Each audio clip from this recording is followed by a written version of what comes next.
In this video, I will be showing you how to set up SSL certificate manually for your domain in Namecheap account. So let's get started with the video.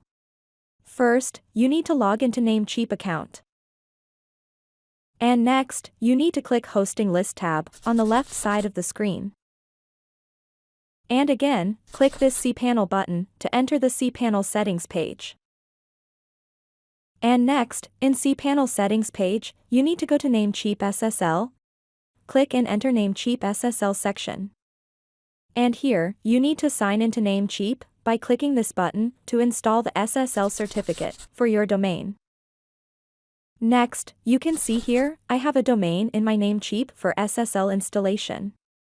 Similarly, you will see your domain in this Namecheap SSL page. To set up the SSL certificate, select the domain and click the Install button.